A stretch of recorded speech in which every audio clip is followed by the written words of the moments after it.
Hi everybody, I'm Clifford the Pop Song Professor, and I explain a lot of bands, but there's a couple of bands, mostly one, that I don't know as much about as I probably should, and that band's Coldplay. So I asked an expert to come in and explain a song by Coldplay, and that expert is my wife April. Yay!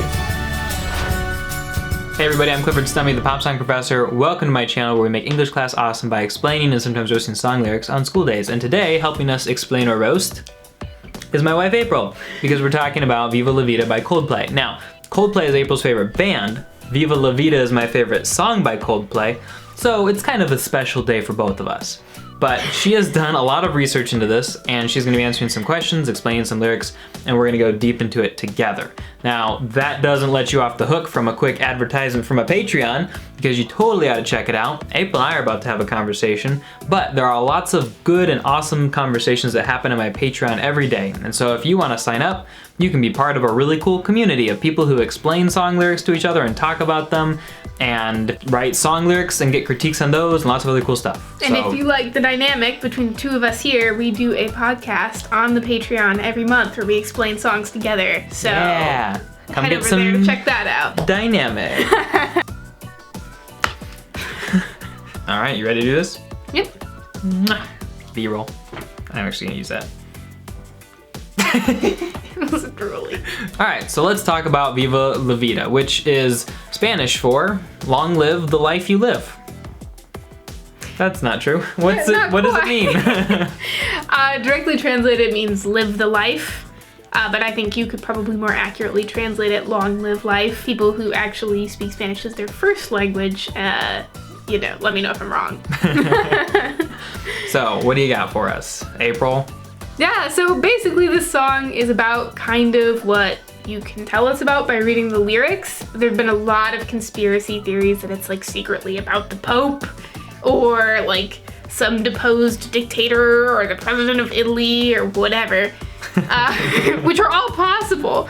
But based on the song itself and interviews that Chris Martin and other band members have done, it's basically about a dictator who is in a position of high esteem, right, in a lot of ways, financially, reputation-wise, even religiously, perhaps, and then fell, probably when revolutionaries overthrew his crown, and now he's in a state of very low position and is at some risk, either of, getting in more trouble or, like, losing his status in heaven, things like that. Yeah, we hear lines like, I used to rule the world, seas would rise when I gave the word, so I used to be in power, but now in the morning I sleep alone, sweep the streets I used to own.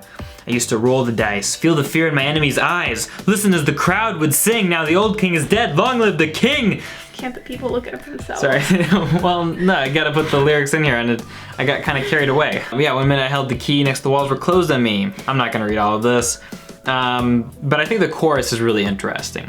I hear Jerusalem bells are ringing, Roman cavalry choirs are singing. And I did this in like a question on a quiz that I did live streaming recently, where I was like, is it Roman cavalry choirs or Roman Catholic choirs? But it's definitely Roman cavalry choirs. It would have been more interesting to say Roman cavalry or Roman Calvary. What? Because isn't that a word, Calvary? Oh, Yeah. Comment below if you agree. Like, comment, and subscribe. She's got it. Okay. Roman cavalry. So it's like it's Romans riding horses. Yeah. Okay. Specifically in a military sense. Why are there choirs? Not just people from Italy riding a horse. But why are Roman cavalry choirs singing? Okay, so in the chorus, it could be one of two things, right? Okay. It could be him looking back and saying, oh, when I ruled the world and seas rose when I said to, right? This was like how glorious it was, right? The bells rang, the choirs were singing, my missionaries went out into foreign fields and, brought honor to my name. And now, because he says at the end of the chorus or the verse, he says, and that was when I ruled the world.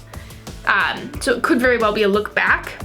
It could also be, and I think this is less likely, but still a distinct possibility, that the revolutionaries, so to speak, have taken over the city, and now this is happening for the new king, right? The choirs are singing, the bells are ringing. And the mirror, sword, and shield could be the cavalry choirs themselves, or it could just be... He could be saying, I need protection from this, right? Now, more than ever, I need somebody to be my mirror, my sword, and my shield. Whoever he's singing this song to, yeah. Yes. Interesting, okay. And he ends the chorus like you said, and that was when I ruled the world. And now he does something really interesting songwriting-wise, because in verse 1, he tells the story of what it used to be like. Listened as the crowd would sing, now the old king is dead, long live the king. 1 minute I held the key next to Walter closed me. He's telling the story. And in chorus 1, he's kind of like, he zips back to the present and all the choruses, and he's kind of like, this is where I'm at right now. But in verse 2, we go from, instead of talking about what things used to be like in his glory days, to more of like, it was the wicked and wild wind blew down the doors to let me in. And so here's what happened next. And this is something that if you're writing your own song lyrics, pay attention to like the story you tell in your verses. It can be chronological. And obviously Chris Martin's a fantastic songwriter. And so he very intentionally here he kind of set the stage in verse 1, and then he talked about what happened next in verse 2. Not to take away from your glory. I don't think that's quite what happened next. In verse 2, it was the wicked and wild wind that blew down the doors and let me in. I think it's... Oh wait, you're right. It was what let him in. Right, he's looking back. He goes back even further. Oh Yes. dang, I have to delete all that. Now that he's sort of been deposed, he's looking back at what it was like when he deposed the person before him, and he's seeing that this is just this cycle of people coming to power and falling from power, and like revolutionaries, but they're not actually achieving anything because it's just gonna happen again and again. And it ties into another song in the album, which I might bring up later. Okay, cool. No spoilers. Whoa, okay. For an 8-minute video, that's pretty exciting. But it's sort of a more honest look at his rise to power. And he realizes I was the wicked and wild wind at one point. Right, Gotcha. I came in, it was bad, and then people looked at me and were like, who have you become? And now they've elected somebody else instead. Or, I don't know, elected, it's king. You don't, how do you get They sing a new his king? name. Sure. They sing long live the king of him. Or maybe the Roman cavalry choirs go up an octave. All right, so chorus. Dave. Dave the king. The big line we gotta talk about, the most important one, I think that's gonna bring up your spoiler, is he says, I know St. Peter won't call my name. Never an honest word, but that was when I ruled the world. And that's how he ends the song. I know St. Peter won't call my name. For some reason I can't explain right before that. What gives? Explain to the folks at home. I don't think that actually brings up my spoiler. Oh, okay, cool. Mine. But I think that this I know St. Peter won't call my name is why people have thought it was about the Pope in the past or other big religious leaders. There's a interview that Chris Martin did, I believe, with Q Magazine, where he talked about that specific line. And he was saying basically that that's one of the scariest things you can threaten somebody with, or that somebody could believe, and that it's still frightening to him. This idea of like eternal damnation, right? So not only has this king fallen from like his kingdom, he's fallen from public opinion, but he's maybe questioning within himself, now that he can look back and see how terrible this thing was that he did, have I also fallen from being good enough even to have a place in eternity? Was I good enough to make it into heaven? Right, Yeah. right. Or was I too evil to get into heaven? Right, have I screwed up so bad that I haven't just lost everything on earth, I've lost everything in heaven as well. And that's the kind of thing that's gonna make those glory days of Roman cavalry choirs singing to you just kind of leave a bitter taste in your mouth. You're like, it wasn't worth it. The really interesting thing about this song, though, is you get through that whole song, and if you're really, an astute listener, you might say to yourself, now, we've gotten through this whole super depressing song about this guy who like fell from grace and now he knows he's terrible and everything's horrible, and this song is called Long Live Life?